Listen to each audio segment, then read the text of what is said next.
Ladies and gentlemen, National Vice President Mindy Bloom.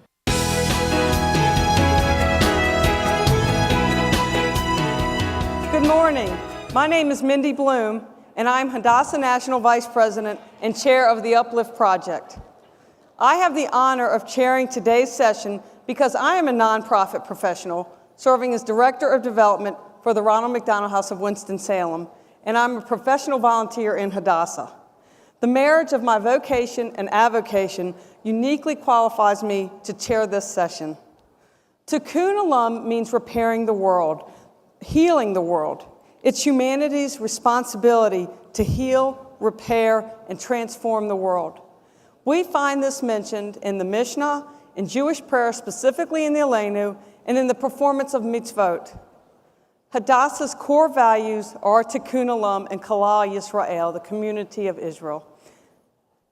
They have been at the forefront of our mission since its inception, and this was the vision of our founder, Henrietta Zold.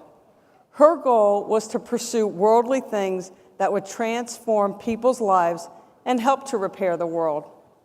Her actions inspire us today, and we are eager to learn and see how Henrietta Zold's values are represented in those of our guests this morning. Today, we welcome Abby Liebman, President and CEO of Mazon, a Jewish response to hunger. We welcome Brian Burton, President and CEO of 3 Square Food Bank here in Las Vegas, and Cindy Halberlin, President and CEO of Good 360. Their bios are found in your programs. Don't miss reading them because they're very fascinating. And please join me in a warm Hadassah welcome for our guests. Thank you.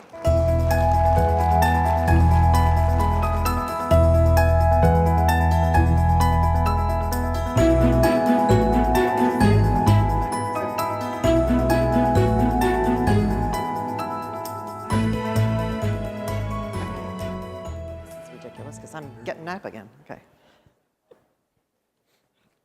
Good morning. Oh, good morning. Thank you. Okay, I've now reached that age where I don't know whether to wear my glasses or not wear my glasses. We'll try it this way, so now I can't see anyone. I'm Abby Liebman. I'm the president and CEO of Mazon, a Jewish response to hunger. I love that. I'm hoping that means you've heard of Mazon and not something else. What I'm going to do is open this morning with a discussion about what it is that Mazon does and what is a Jewish response to hunger. Mazon is a national nonprofit that works to end hunger among people of all faiths and backgrounds here in the United States and also in Israel. We do this by using 3 interrelated strategies. They are education and advocacy, our partnership grants for which we are best known, where we partner with direct service providers in the anti-hunger movement, as well as other advocates to engage in advocacy work at the local level, the state level, and at the national level. And our strategic initiatives, which are larger responses to trying to shift the emergency food response system to a way of thinking where it may not have previously. Right now we have initiatives that are addressing hunger among those in the military and veterans, ones that are looking at hunger among senior citizens in America, and ones that look at hunger in rural and remote parts of the United States. All areas that are vitally important, but not getting addressed with the kind of breadth and depth that we think they should be. But we're going to start this morning by talking about what Judaism says about hunger, which as many of you probably know from the Torah and most of our teachings, the Torah really equates poverty and much of its learning with hunger. Hunger is the sure sign that someone is struggling. So let's start with Maimonides. Most things in Judaism seem to start with Maimonides, so this is no exception. A person should see to it that the body is kept healthy and strong in order that they may be upright to know God. For it is impossible to understand and comprehend wisdom when one is hungry and ailing, or if one's limbs ache. Alleviating hunger is essential if we are to know God. And as Jews, this is the core of our teaching and what it means to be Jewish, is to learn and to know God, which we can't do if we are hungry. And in the United States, there are people who cannot meet this very simple teaching. How many people in the United States? 50.1 million people struggle with hunger. That's 1 in 6 Americans, 4.5 million seniors, and 15.8 million children. The numbers vary between the 49, the 51, the 50.1 that I gave you was the statistic that we had yesterday, so I decided to bring it even though the PowerPoint was done before that. So the numbers vary depending on the unemployment rates in the United States. These are really big numbers. I always like to try to contextualize numbers for people. The population of Canada is about 35 million people, the entire population of Canada. That means that in the United States, we could populate an entire Western country in North America with the number of people who don't know whether or not they're going to be able to have lunch today.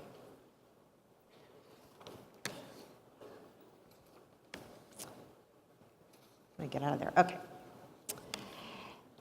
If there is among you a poor man, one of your brethren, in any of your towns within your land, the eternal your God gives you, you shall not harden your heart or shut your hand against your poor brother. If we know that when people are hungry, they cannot learn, they cannot work, they can't create, all they can do is think about food. The Torah, the Talmud, and the Midrashim are replete with references to hunger. Among the central tenets of these are the commandments in Deuteronomy and Leviticus, with their many directives to leave the corners of our fields for the poor and hungry. The Torah also teaches us how to respond to those in need, not just in our deeds, but in our words and the impulses that lie behind them.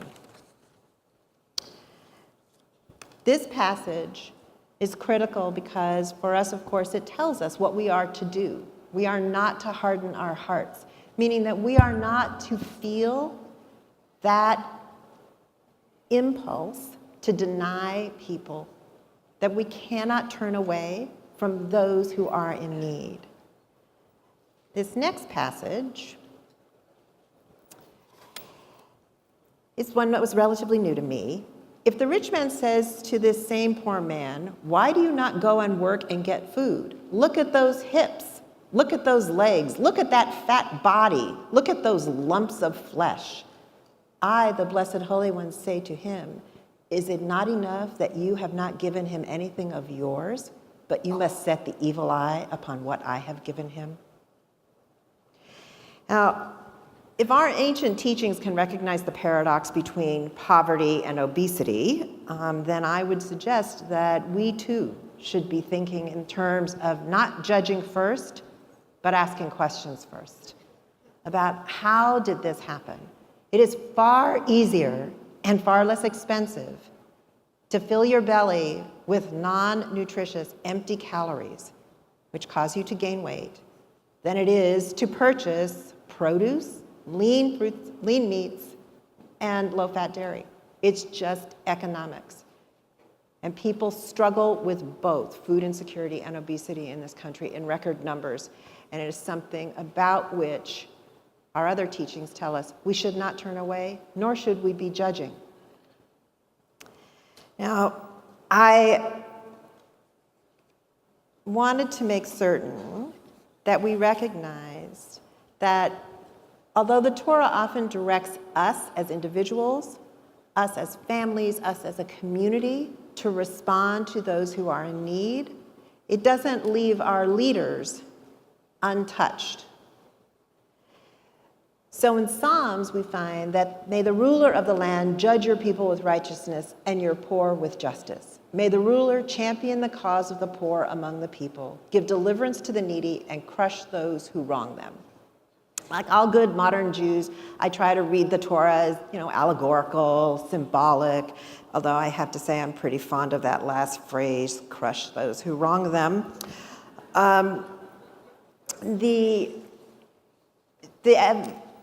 The evidence of these passages is pretty clear to me.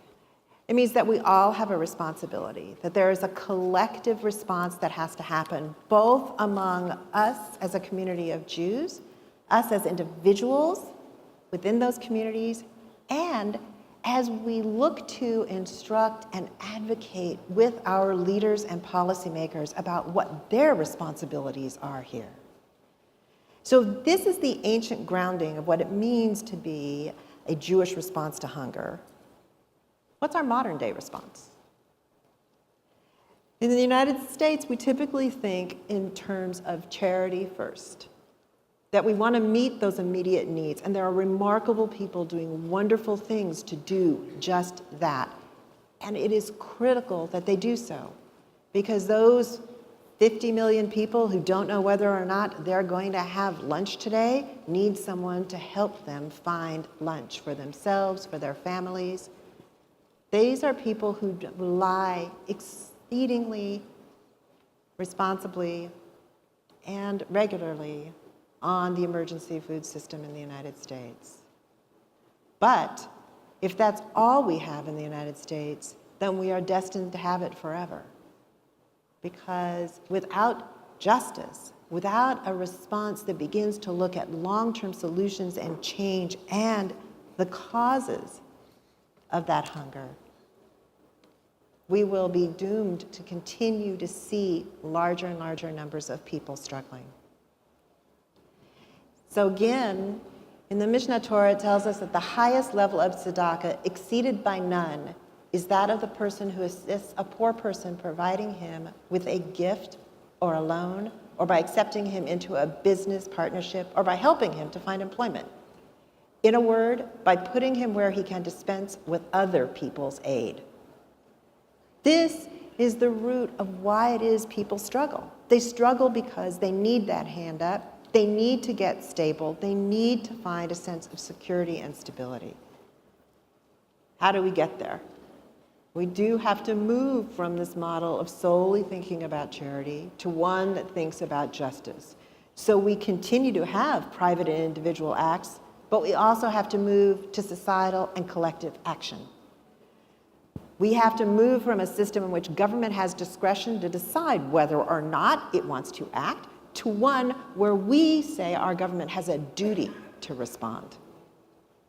And we have to move from a place of judgment where we see those who are struggling as takers, who are passive and pitiable, and people, well, if they pull at our compassion, if we see them as deserving enough, we will help them. To a place where we see them as just like us. People have a right to live a full life with dignity and strength, and to move forward in a way where they have a real future. The Jewish response to hunger is firmly rooted in faith in Torah and seeks justice for those who are most vulnerable among us. If we realize the vision of a system that provides for charity and yet also works towards justice, then together we can transform how it is into how it should be. Thank you.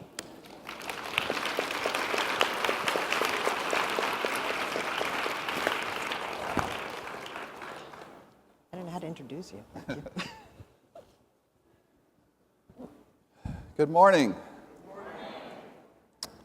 Being an ordained Baptist minister from Arkansas, now in Las Vegas, when I got the invitation from the largest women's Zionist organization in the world, my first thought was, I truly feel honored. My second thought, they must have a sense of humor. But that's important for people like me. I like to tease my fellow church people and say, you know, Baptists don't gossip, they just share prayer requests. I mean, this is kind of what we do. In 1998, I met a food pantry client in Dallas, Texas named Violet. She's barely 4 feet tall, round, flaming red hair, very animated, and a great smile on her face that was just there all the time. The next year, we worked with her and tried to get her in decent housing, but it was difficult. And there was so much abuse in her background. There just needed to be so much healing and counseling and help. Sadly, about a year and a half later, and we didn't even hear about this till much later, she passed away at Parkland Hospital in her early 40s. Her name was Violet, but there were no flowers on her grave. I asked her one time, I said, "What is your life like?" And she said, "Brian, my life is like trying to run up a water slide every day. I get so tired, and it seems like I get nowhere." This morning, I'd like to elaborate a little bit on Abby's reflections about the difference between charity and justice, and then talk about the experience here in Las Vegas with the 3 Square Food Bank. It's my prayer for hope that each one of you might take away something meaningful and relevant in your world. Charity is a wonderful thing, makes life better, helps millions of people. Americans are very good at it. Charity, though, is oftentimes rescuing bodies out of the river. Justice is going upriver to see why are they falling in or who's pushing them in. Charity is volunteering at a soup kitchen. Justice is addressing the inequalities that force people to go to that soup kitchen. Janet Poppendieck wrote a wonderful book years ago called Sweet Charity. And she says in there, "Charity at its worst is mutual enslavement, for it traps me in a position of power as the giver, and it traps the other recipient in a subordinate role." She says, "Friendly visitors to AIDS patients are wonderful, but they cannot create access to medication. Tutors in schools are marvelous, but they don't substitute adequate funding for our education." We don't really have a good English word for this coupling of charity and justice, but you do. It's one of my favorite Hebrew words, tzedakah, charity with righteousness. For you see, we must bundle the two, because one without the other is just as futile in the long term as divorcing spirituality from justice. They should feed each other and not be done in isolation. Mazone gets this. 15 years ago, I was telling Abby, I filled out an application for our food pantry in Dallas to Mazone, and the question was, what are you doing around advocacy? And I was like, it stopped and made me think. What are we doing to change that so fewer people have to come into this center? She says, now it's even tougher. They want to know how many legislators you visited and on and on and on. I think that's wonderful. So what about doing this in Las Vegas? Think about this city. Boy, this is unique. I'm from Arkansas originally. I'm like, okay. My mom says, "You're going to Las Vegas?" She said, "I don't like Las Vegas." And I said, "Have you been there?" She said, "No, and I'm not going." She's a Southern Baptist, the one who doesn't gamble. But this city that astronauts can see the lights from outer space. This city that attracts 40 million tourists a year. More visitors than London, England. More pilgrims than Mecca. I like that one.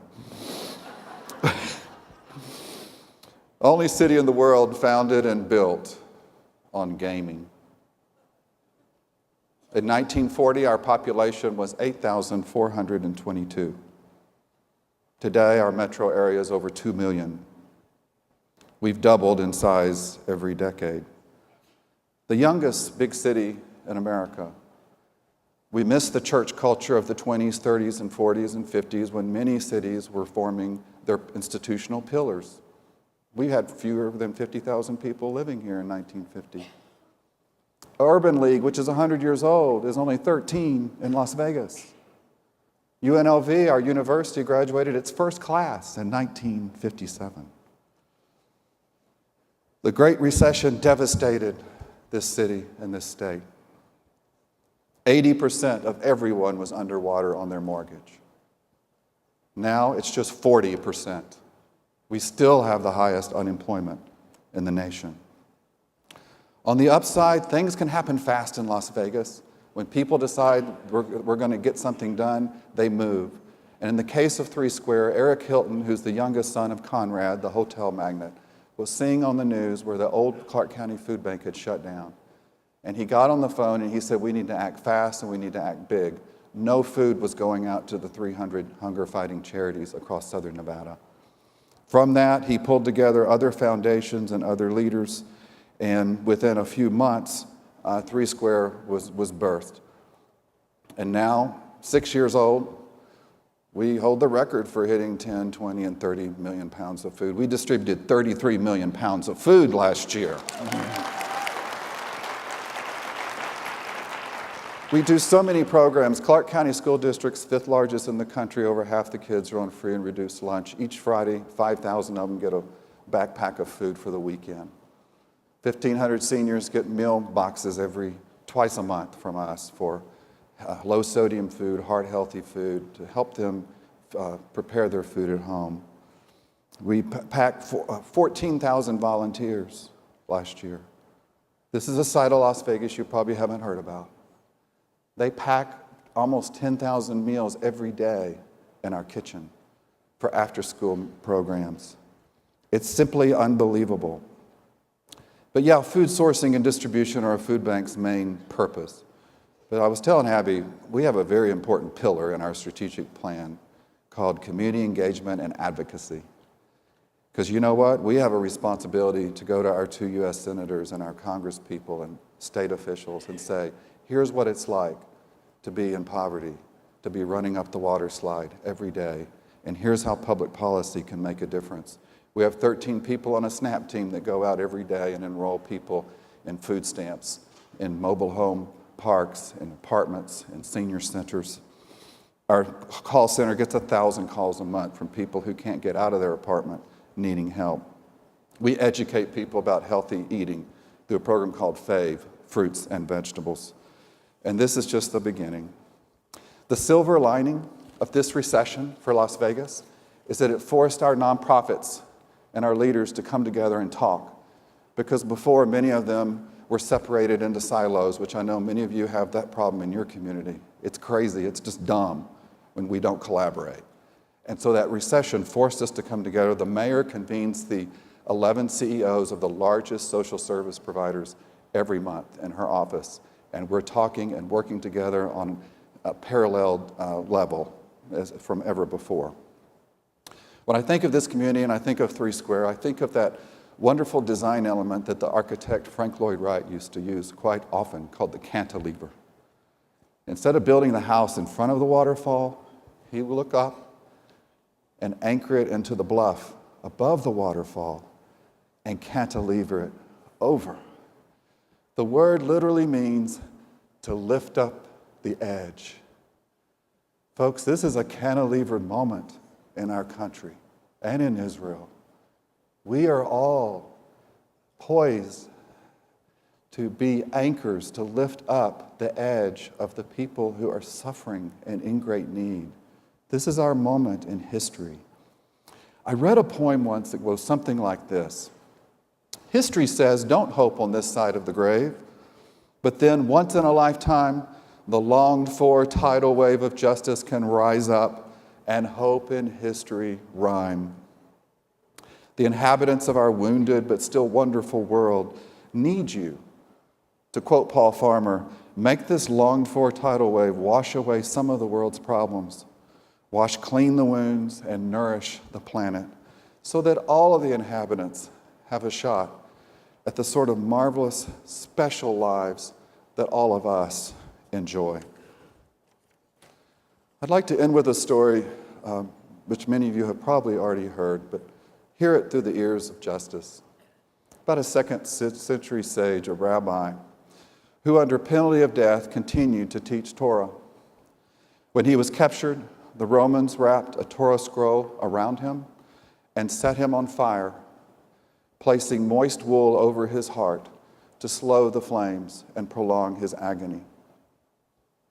His students, gathering around to watch the terrible final moments of their beloved teacher, asked, "Rabbi, what do you see?" He answered, "The parchment is burning, but the words are ascending to heaven." We live in a time when it seems like all the trend lines are moving in the wrong direction. So much of what we have fought for is being dismantled. The indifference is daunting. The parchment is burning. But you, Hadassah, remind us that while evil can destroy, it cannot triumph, for the words survive. Your pursuit of change, your building of coalitions, your empowerment of women and youth in a world beset by agonizing moral and humanitarian problems is heard loud and clear. Thank you for including me today and for refusing to acquiesce in our struggle. Your words and actions not only survive, they give life, nourishment, and hope for multitudes of people across America, Israel, and around the world. May God bless you and grant you the courage and clear vision for the work of justice that remains to be done. And always, always remember the sanctity of what you do. Because of you, God and that longed-for tidal wave of justice seems a little more believable and near. Amen.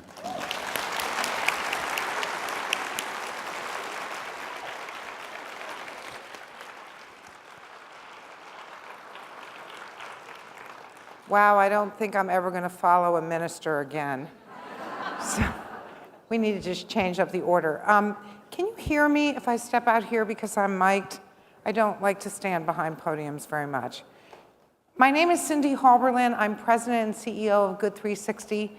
And in a nutshell, we take things that companies make and give them to people who need them. We move about $300 million worth of goods every year to people in need, not just around the US, in our 40,000 charities, but around the world. A lot of people are impressed with that number because we've moved $8 billion worth of goods. I think we should be doing $1 billion a year at least because the need is tremendous. And the dirty little secret in donating goods is if companies aren't giving them to us, where do you think they're going? In the landfills, exactly, it's an environmental disaster.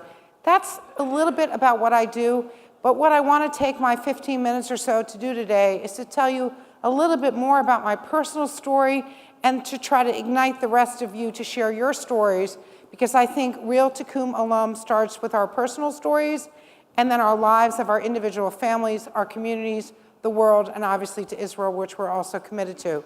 So with that, the nice gentleman who I met, I'm going to sit down and ask him to turn on the video.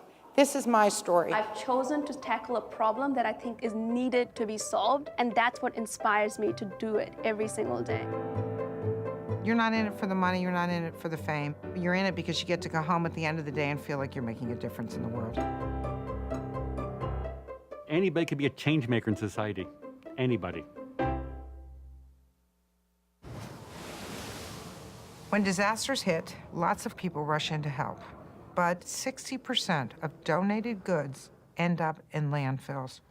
So what people really don't get is that disaster relief oftentimes is an environmental disaster in and of itself.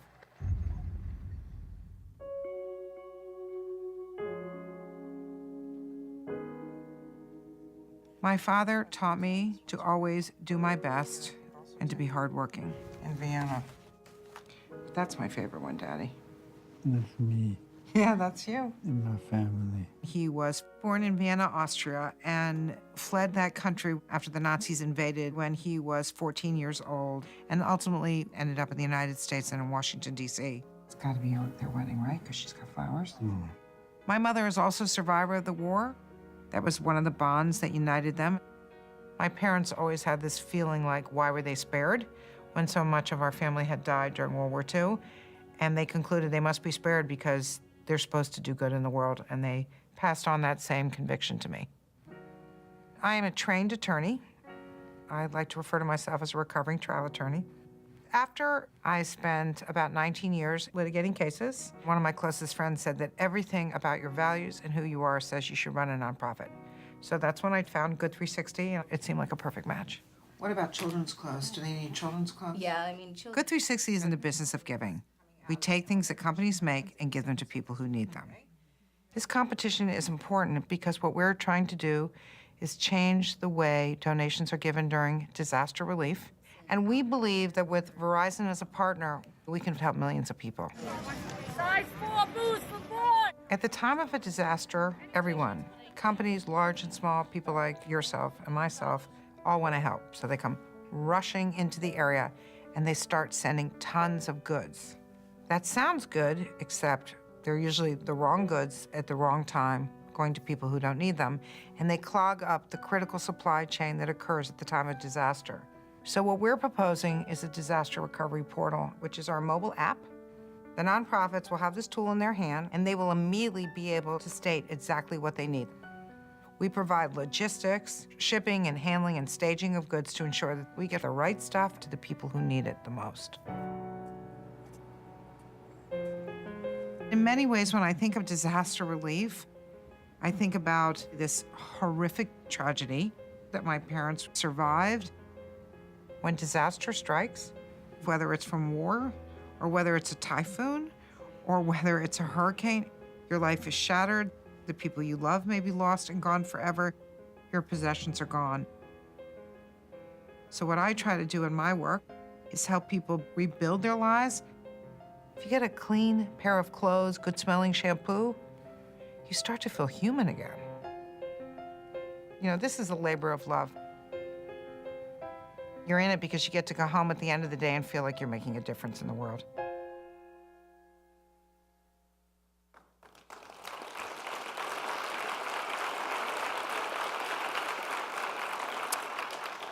So rather ironically, 6 months ago on January 8th, I was in this exact hotel and we won that award, to do the disaster relief.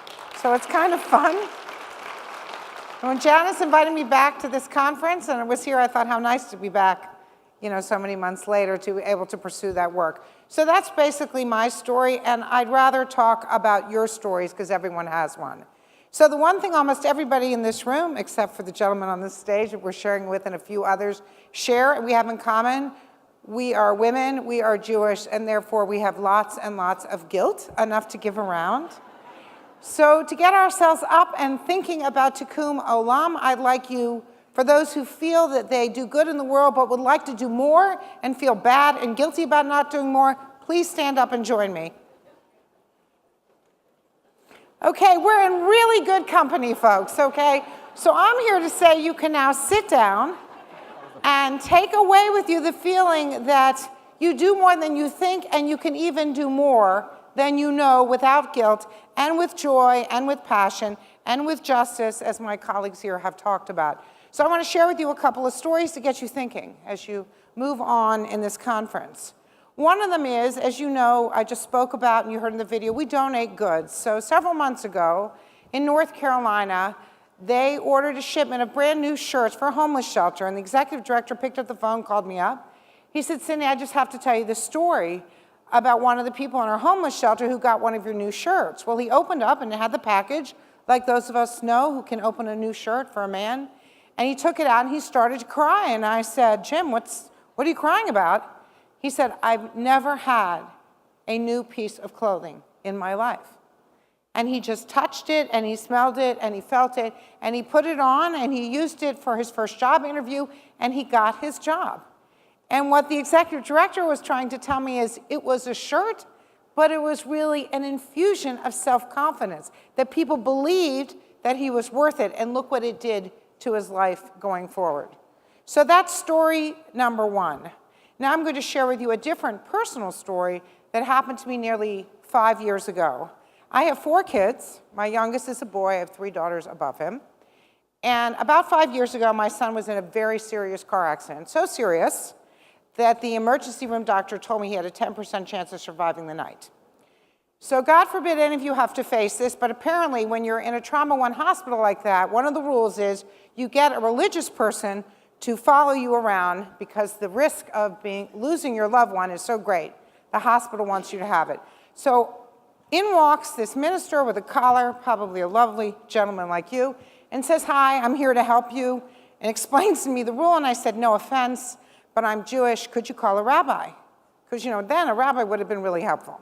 He said, sorry, there are no rabbis on duty, you'll just have to take me. So I take my minister friend, and I spend the night with him as my kid is in life-saving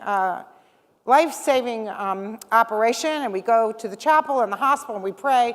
My husband's there, another one of my daughters.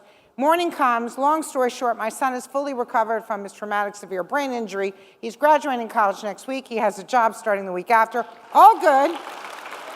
Because I know you're Jewish women and you were all worried what was the end of the story. That's not the point of the story, but I see the minister about a month later in the cafeteria, because my kid had to be in the hospital for a month. And he sees me, comes up to me, he says, Cindy, how's your son? How's Adam? I said, he's doing great. He said, I want to tell you what a difference you made in my life. I said, what do you mean? You're the one that stood with me all night when I didn't know whether he was going to live or not. He said, you allowed me into your heart and into your life, even though I wasn't your faith.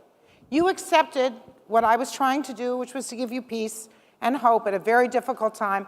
And I've taken that with me in my work and my belief that I can help others outside my faith in the work and the ministry that I do. And what a terrific story, because here is a man that was my lifeline, even though I wanted him to be a rabbi, but realizing in some way I gave back to him. So really what the purpose of these stories is to have you think about Tikkun Olam is not just saving the world in the biggest ways, which is the justice ways and policy and all sorts of ways. It's not just writing critical checks and supporting charitable causes, which that's a really important thing as well.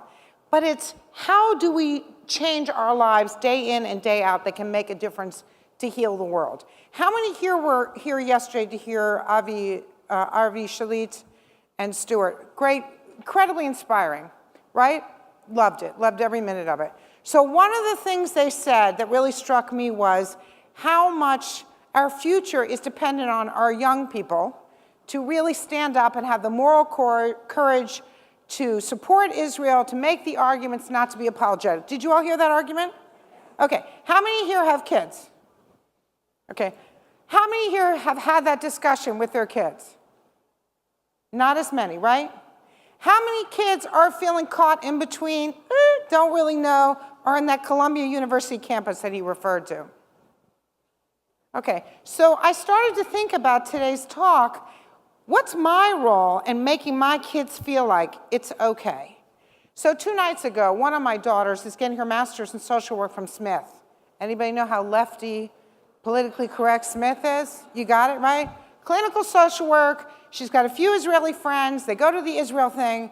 First thing she says to my husband is, we didn't talk about the politics, Mom. We talked about the feelings. My husband says, what do you mean the feelings? There's feelings everywhere, Jesse. Get the politics. You got to get the politics. This is not a debate that's without politics and moral direction, moral feeling.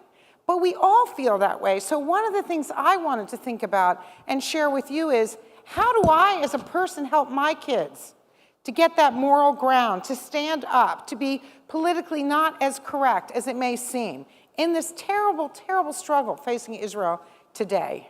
So I think Tikkun Olam, from my perspective, is not just the big things, which are really important, because everything matters, but how we every day go forward with our own children, with our own neighbors, what we say, how we defend Israel, how we do acts of small kindness. Because I think when we do that, we won't feel as much guilt because we're having a bigger impact than we actually believe. So that's the perspective I wanted to leave with you, that Tikkun Olam starts with small incremental change and then grows in much larger impact.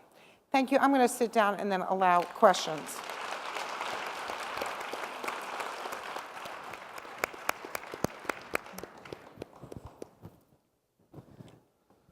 Thank you, Abby. Thank you, Brian. Thank you, Cindy. Wasn't that wonderful?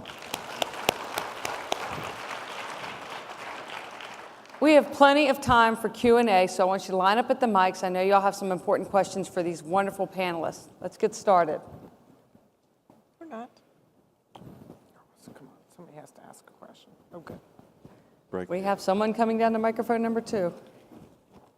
Please state your name and where you're from. Go ahead, we'll start with 2. Okay.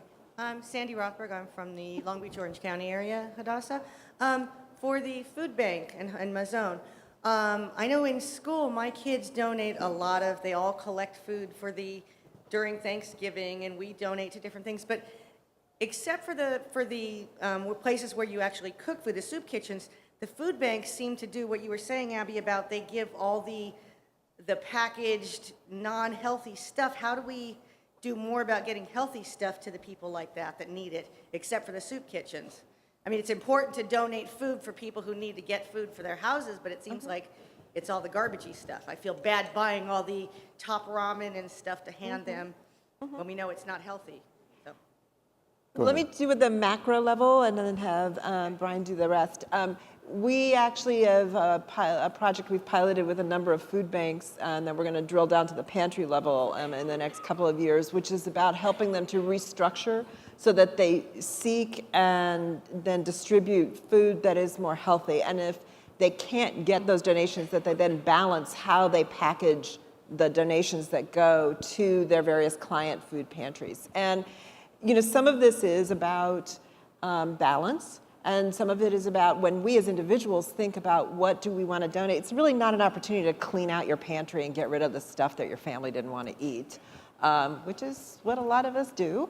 It's really an opportunity to think, well, what is it that my family eats that keeps them healthy that I would like to see other people do? So when we take it personally down to that level of what we give, then we can be mindful. We buy the cheap stuff. We buy what's the bulk cheapy stuff. Right. Well, and which I do understand, but it's also possible to buy things that are reasonably priced that aren't top ramen.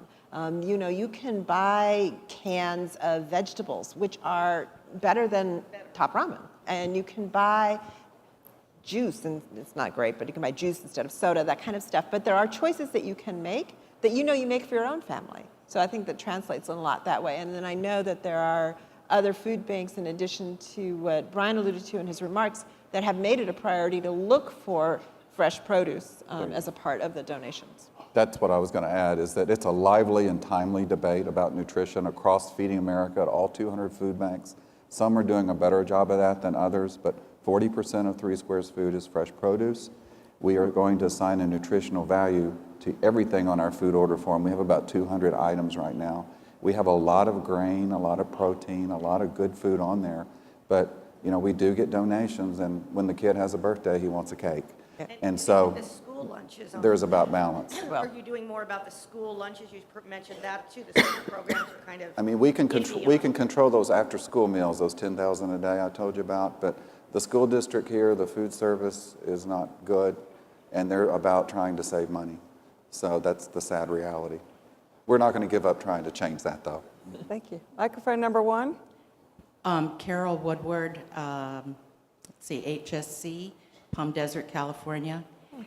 I'm really concerned about the attitude of our government today towards poor people, towards our returning military, and the lack of care and the homelessness.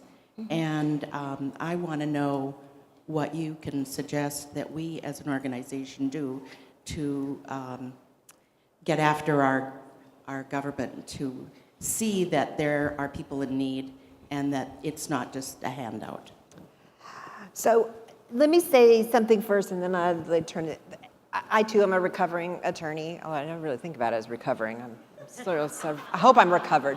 And I spent most of my career in women's rights work. And when I came to Mazon 3 years ago, I thought, great, this is an issue that everybody, feels good about. It may not be their top priority, but people get feeding people and hunger. And so, of course, I managed to touch the third rail of hunger politics, which is military hunger. I've never seen reactions like this. And I've done a lot of, pro-choice lobbying in DC, and I've never seen people react the way they do to when we talk about the fact that people in the military, active duty military, are struggling with food insecurity.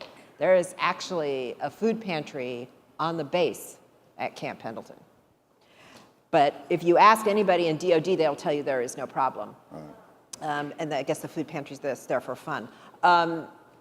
The more people, and the more the people who are part of leadership organizations like Hadassah embrace the idea that this is a common struggle, that this is us, that especially when you think about the circumstances that affected people here in Nevada and in Las Vegas, and that we are not to blame for circumstances beyond our control that force us into a position of needing some stability that can only come from government support. Yeah. And I don't necessarily have a good answer to what to do in response to the vitriol, but I will tell you this, that appealing to the compassion of compassionate conservatives has not worked so far, and that it really comes down to telling people that these are American citizens, these are people who have grown up here, who live here, who pay their taxes.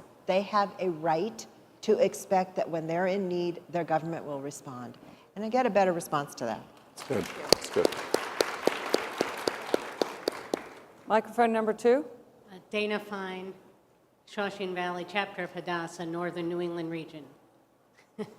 So I have a couple of questions. And don't tar all people with the same brush. Some of us are compassionate. Number one is my children volunteered at a Lutheran food bank in Lowell, Massachusetts. Had a wonderful experience. But one of the things they noticed is that some of the people would get their food, go outside, and they'd start trading the food, even though they were getting a pretty healthy abundance of goods. Because it's not just food preferences, sometimes they don't want the food. Is there an education effort going on, one hopes, to educate people about what is healthy at the food banks and other places? That's the first question. Okay. And the second question has to do more with the education and government programs. Are you helping people who can sign up for food stamps and WIC and other government programs that do exist that are probably underemployed in these areas? Sure. Very briefly, the first one, yes, we're not doing enough, but like I mentioned, that FAVE program where we're trying to go into after-school programs and show them about vegetables and fruits they may not be used to eating, and then getting with the families. We had a family fun night once a month in Dallas where we invited the parents to come, and we fixed a meal that was culturally appealing, that was healthy and affordable, because a lot of them just don't know. It's an information problem. But in terms of the enrolling people in SNAP, the reason we do that is for every dollar I invest in SNAP outreach, $17 comes back to this community. $1.80 in economic impact through the grocery stores. And that's a lot more dignified to go in a grocery store and pick out from thousands of items what you want, right? The private sector, we only solve 20% of the food insecurity problem in this country. A federal nutrition program, our government solves 80% of it. That's why we were just sweating over the farm bill. That's why we advocate. That's why we do all these things, because we just do a small part. Influencing these leaders, showing them if you don't have compassion, at least operate from economic self-interest. What's good for these people is good for you and good for all of us. So do you find it's lack of education, that they're not signed up for WIC and SNAP and... Absolutely. Low literacy rates, language barriers, transportation barriers, you name it. It's the poverty water slide. There's also a stigma concern. Stigma, too. As opposed to going to the food bank? And there are, the most under-enrolled population that is eligible for food stamps are seniors. Seniors that are eligible for food stamps but have not applied. And one of the number one reasons they give is stigma. That if they are people who are used to giving, they are people who are used to being self-sufficient, and then they become widowed, they suddenly have to live on Social Security, they don't have money, they won't apply. So there are stigma issues involved, there are issues about access, there's issues about information. I don't know if you've ever seen the application for SNAP, which is what food stamp. As we mentioned, that advanced degree thing. I had to go ask one of my colleagues what to fill in on something when we did it as a demonstration. I didn't understand it. So there are ways in which we could facilitate and expedite people's ability to secure themselves with that safety net. You're absolutely right to mention WIC. WIC is an amazing program. It is one of the most successful government support programs. It was under threat very recently because of the sequester issues, but that was a wonderful bipartisan effort that really lifted it back up and set it right, which is really what we've been mostly used to in the anti-hunger movement, is a strong bipartisan support. What I know is that many food pantries, which are at the level down a bit from food banks, which is where product is really delivered directly to individuals, do engage in a lot of education work about how to eat in a more healthy way. There is a lot of work in school programs with teaching kids how to eat in a healthy way. USDA sponsors a number of these as pilot programs. Obviously, sitting here in the Venetian, no strangers to celebrity chefs, and a lot of them work with Share Our Strength. They develop cookbooks, they've done all kinds of things where they do demonstrations, and so there is a tremendous recognition of exactly what you're talking about. Now, implementing it, a little slower. Things change slowly. I have one more question. I promise I'll leave the microphone. And I'll stop talking. There is an issue also in poorer areas where grocery stores are fleeing, and I don't understand that, why that's happening, and then the access to healthier food is not there with the transportation problems. Is there any effort to try to keep the grocery stores that could sell fresh produce and other healthy items in the area? What's being done, or if any of you are doing anything with that? A lot of cities are using tax credits and different sort of vehicles to try to encourage and incentivize that. But I know there's quite a few more people that want to ask questions, so we'll move on. Okay, and I ask that no one else come to the mic because of time. Go ahead, microphone number 1, please. Ruth Ann Warnick, President, Southeastern Region. So I really have a comment and not a question. I wanted to let you know that I was profoundly moved by this session and what you all had to say. So I wanted to thank you for making the distinction for us between, or making the point about the distinction between charity and justice, and that we, not only as Jews, but as human beings, that we have a responsibility not to just learn about the problem, but to seek the solution. So I'm really just saying thank you for that. Thank you. Thank you. Microphone number 2. Judy Silversmith, Brooklyn, New York. I just wanted to make a comment on disaster aid. Unfortunately, my daughter lost her house to Sandy. She had insurance. She had money. If there was any disaster aid available, when she really needed it, when they didn't have any food and there was no gas, so I couldn't get there because you know what happened in New York, you couldn't. It doesn't matter if you're rich or you're poor. If the disaster aid doesn't get to you, you could starve to death. It was the most eye-opening. Now, yes, she recovered and tried to get the money that she was entitled from her insurance company. That could be another program. So that even when you have really, this is South Shore of Long Island, this is really wealthy people were wandering the streets, not being able to buy food. It was an incredible situation. Now, they were fine. Why? Because Grandma, not me, the other grandma opened a house and took in the whole neighborhood. She had lights. And then when she didn't have lights, she had a generator. That was worth its weight in gold. So disaster preparation or disaster relief has to go to the people where they are. That's right. What we did in Brooklyn is we had one woman who's a nurse who decided she was going to feed Far Rockaway. And she started her own soup kitchen. And she collected socks because she said the most thing that everybody needed during Sandy was they had no socks. I mean, it's an odd thing, so we all went out and bought socks. But she went, and we all cooked, and she distributed hot food to just anybody who needed it in the project in Far Rockaway. If anybody knows Far Rockaway, all those buildings had no elevators for weeks. And they had all elderly people in it. She went in and she fed them. So the hands-on person, I mean, of course, we had a fundraiser and we honored her. What do? It's Hadassah. We give a certificate. But the fact is that one woman who happened to have nursing students, so all the students came and cooked, but one woman did more than we saw from the disaster relief and all those millions that came in. Millions and billions did not come and filter down to these people. And thank you for all your help. Microphone number 1. Good morning. I'm Sharon Elephant from Hadassah, Southern California, by way of Seattle because of my mommy.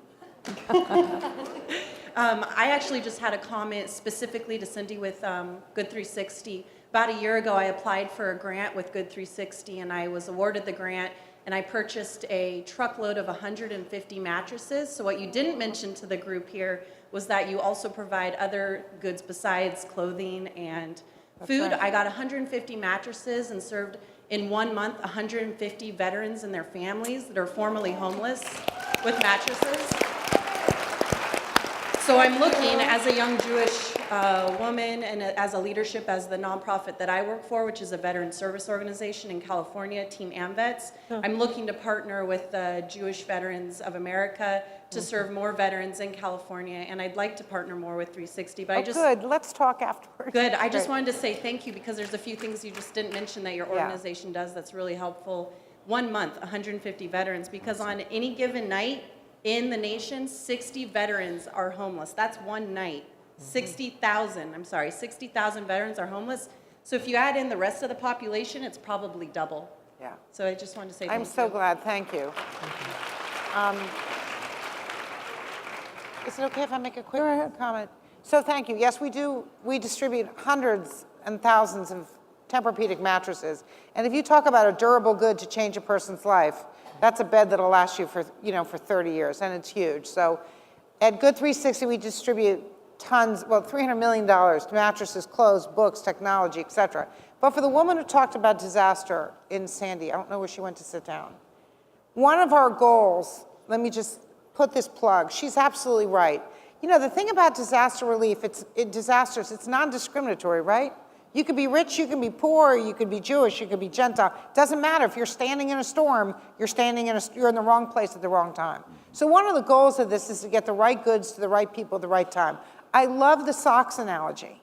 Isn't that crazy? Who would know socks? We're developing an app to distribute on Verizon phones for free to people on the ground, like the nurse, like whomever, that they can type in, we need socks. We need water, we need blankets when you need it, so that we can help distribute and do the infrastructure and logistics to get the right goods, whether they're socks or whether it's water, to people at the right time. So, thank you. Microphone number 2. Good morning, Tracy Dreyer, Nassau Region.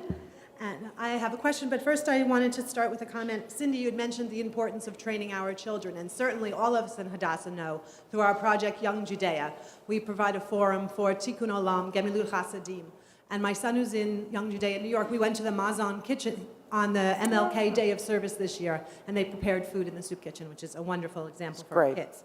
My question is, here in this beautiful hotel, what kind of coalition partners do you find in all the hotels through their buffet service? And upstairs, I saw an interesting video about sustainability, where the housekeepers here collect the soaps after stays. They sanitize the soaps and make beautiful soap bars, which they send off to Africa. So I wonder how they're partnering with the charities here in Las Vegas themselves. Great question. Very generously, there's a nonprofit that does exactly what you're saying, that takes a lot of the partially used items, sanitizes them, condenses them, and repurposes those. So all of the casinos, I've been very impressed since I moved here 3 years ago. They all have green initiatives, sustainability initiatives, and there's very little waste. I mean, it's amazing. Even the food, you would think there'd be a lot of food from the buffets and so forth, but they've gotten really good at knowing how much to prepare. And then if there is some left over, sometimes the employees consume that. But we are able to rescue some of the time-sensitive food here. But I think it's much better now than it was even 5 years ago. Do you have a Good Samaritan law here? What's that? Do you have a Good Samaritan law here about food rescue? Well, it's a federal law. Yeah, federal law. Right, Yeah, so we're do covered. Yeah, it protects. so do you have food rescue? Yeah, we have active food rescue, 12 million pounds a year. We have 19 trucks that go out every day and pick that up. That keeps that out of the landfill, too. Yeah, we have in California, we took the Fed as a floor, and ours is And built it hot, yeah. Thank you. Microphone number 1, please. Thank you. My name is Karen Rubin. I'm from the Upper Midwest region, and I'm from Minneapolis. So no, Rabbi Kravitz is not my rabbi. You're the only person in America for Rabbi Kravitz. Rabbi Kravitz is our board chair. He knows every person in America. Okay, Yeah. I'd just like to make a short comment, and then I have a question for each one of you. Okay, I was on the board of a food bank for 18 years. We served seniors in the high-rises every 2 weeks, going and providing food at grocery store environments so they could pick. One of the things about seniors is they are isolated. They can't sign up, they can't go out, and you have to go to them. So I pass that on to people. If you want to help seniors, you have to find them. Yep. My question to each one of you is, what is the takeaway from your organization that we can do for you? That's my question. Okay, wow. I would say that Mazon has a very robust advocacy program. And that if you go to our website, which is mazon.org, mazon.org, you will see places where you can, in fact, engage with us in our advocacy work. That it's really important that voices from all over the country be heard as we make a case for the issues on which we are the lead advocates. And a lot of those have to do with issues of senior hunger, issues about military hunger, and the rural issues that I mentioned, and then some issues about nutrition, et cetera, and the general Child Nutrition Act, which is about to hopefully come up for reauthorization. So I would say coming to the website, getting more actively engaged with us in our advocacy work would be terrific. Ditto, feedingamerica.org has a take action portal. I think one of the best things we can do is begin to re-educate people about the face of hunger and the face of poverty in this country has now changed. And I share the woman's earlier frustration about the attitudes of our government. Part of what we do is tell them here in Las Vegas, the face of hunger is formerly middle class. It's not just generationally poor or homeless, but the face of hunger looks like you and me. And that's increasingly so across the country. So I think we've got to break stereotypes. The best thing you can do is be an advocate and an educator for breaking these hideous stereotypes that let people off the hook, cause more indifference and misunderstanding and even opposition. Address those things, show people, introduce them to people who are success stories that have come through those food banks and food pantries that have gotten back on their feet. We sent 38 of our food pantries in Dallas my last year to college. We enrolled them in college because we planted some of our programs inside of the local community colleges that were in the poorest neighborhoods. We help people overcome those barriers of thinking, I can't do that. So it's about education and advocacy for me. So I'm going to take a totally different route and to say to you, if there's one thing I'd like you to take away, go on good360.org. Please donate. For every dollar that you donate, on average, $30 worth of goods goes to a person in need around the world, and that makes a big difference. So thank you. Yeah. Again, please no more folks at the mic. We're short on time. Number 2, please. Hi, I'm Sherry Marachnik from the Upper Mid-Atlantic region. I was wondering if any consideration was given to the extreme couponers that are out there. I know that on occasion I've turned on the TV, just on occasion, and surfed through the stations and come upon this program that has these extreme couponers that have garages full of food that they couldn't possibly use in their lifetime for themselves or their families. And I think for them, and I'm not speaking from any experience, for them, it's more the game of getting the deal more than the product itself. And there's just, I mean, I don't know if anybody else has seen any of those programs there, but is there a way to possibly reach out to these people to make that their, what they've gotten from all of this food to somehow help with these programs? I remember when I first moved here, we had a special about that. They took us to the grocery store with an extreme couponer, and you're right. I mean, it's unbelievable what they can get. I don't know how to organize an effort like that, but I think it would be awesome if those folks would organize and say, you know what, we're going to sponsor this food pantry in our neighborhood and channel those donations to them. So I think it's a great idea. Thank you. Microphone number 1. Hi, good morning. I'm Pilar Samuel from the Cincinnati chapter, Central States region. And I have a simple question that I always get different responses, and they could be sometimes emotional. But what do you do when you're in your car or you're walking down the block and you see that person with the sign asking for money or anything? What's... For God's sake, don't make me go first on this. You go I'll go first. Do you want me to go first?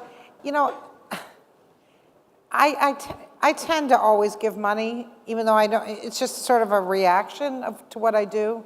My kids, if I don't give money, my kids are all adults, they're 21 to 31.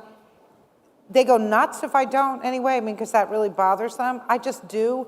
I was in Amsterdam once on business and gave money away, and my colleagues said, are you nuts? The government gives away tons of, you shouldn't be doing that. So I always feel conflicted, but I always do, and I don't know the right answer. I say let your conscience be your guide. I choose as a rule not to, because I see how that oftentimes makes their problems worse and keeps them in that addiction of coming back to that corner every day.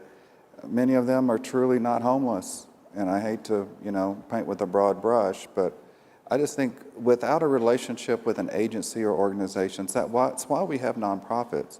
Without that relationship, they really aren't going to move very far. And until they're in enough pain to go into a nonprofit and say, I'm ready to change my life, then that's where the miracles can happen. Okay, so go ahead, applaud him, that's wonderful. Letty Cotton Pogrebin wrote a blog post about changing her mind about this, about that she had always turned away and didn't, and then decided she was going to. And she keeps a wad of single dollar bills in her purse, and whenever she sees anyone who asks, she gives one. And I only know this because my rabbi also wrote about it and sent it to me, and I'm like, great. So my response is, I have no idea why. Sometimes I do, and sometimes I don't. And I will say this, that I have no pockets in this particular outfit, for example. So if I were walking down the street and someone asks me for money, I have to open my purse, open my wallet, I have to stop, I have to take money out. It makes me very self-conscious, and it's awkward. If I actually have pockets and I have jammed money in my pocket, I may be more likely to do it, which is horrible because it's all about me and my convenience. But I am now carrying, thank you, much more guilt because my rabbi sent me this thing, and I think he had some expectation that I'd go, woohoo, what a great idea, I think I'll do that too. And I'm struggling. So there you are. Thank you. Pilar, what do you do? I'm sorry? What do you do? Yeah, my rabbi said the same thing. He used to carry a few single bills, so Great. I now have to. Those blessed rabbis. Okay, number 2, please. I'm Iris Tishkoff, president of Greater Washington Area Chapter, and I'd like officially to welcome Cindy to GWAC as our member of the month in June, and I hope to meet you later on. Thank you. So that's all my comment. Thank you very much. Okay, microphone number 1. Sheila Derman from Baltimore, Maryland, and I am the advocacy team co-chair for National Hadassah. So what I'm going to give you is an FYI that on the advocacy piece of this issue, if you all go to the Hadassah Action website, you will see that Hadassah is already a coalition partner with many of the advocacy issues, including Mazone, including JCPA. We sign on to all of our coalition partners' briefs, and if you read it, we have a lot of areas where you are free and not only free to, but really sort of obligated to, in my mind, look at this legislation that we have posted for you, and you can at least go to your state capitals or email your Congress people and tell them, you want the reauthorization of the Child Nutrition Act. And we have provided at Hadassah, through technology, all of that information for you. And if you have any further questions, you can always call Lauren or call me, and we'll be happy to tell you how to do that. Thank you. Thank you. Okay, and finally, microphone number 2, please. Hello, my name is Delaney Reiki, and I am the chapter president of Los Alamos, New Mexico, and here in Desert Mountain region. My comment is that I graduated early, very intelligent, straight A's, and then got married instead of went to college. My husband was in the Navy. He had been promoted 4 times, so he was an E4, and it only goes up to E9. Yeah. And when we had our first daughter, we qualified for WIC. Yeah. Because military people do not get paid enough to not qualify for even food stamps. I refused to go to WIC because it was humiliating.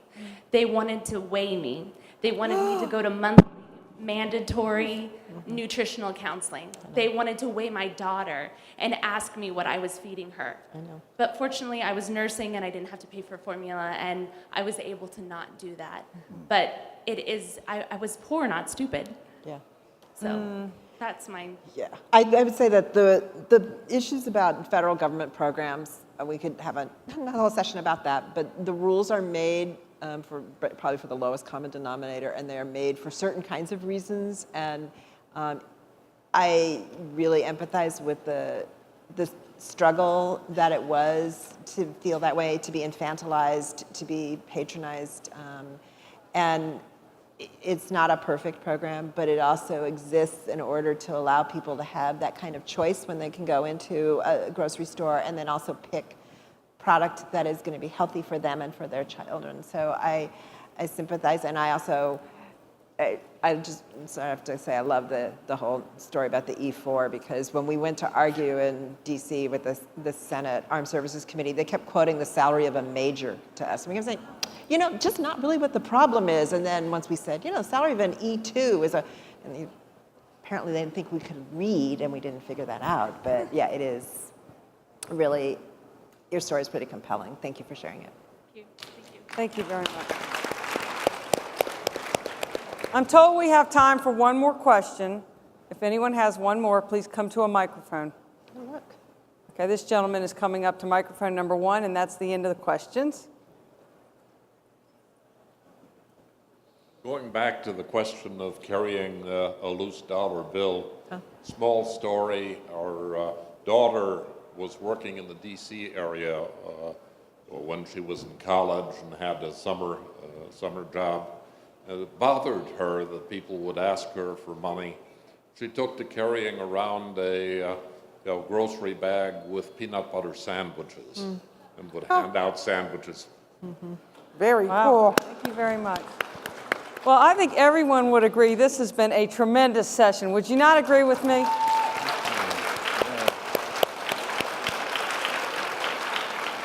Thank you, Abby. Thank you, Brian. Thank you, Cindy. Your words were inspiring and definitely sparked an imagination and ignited all of us.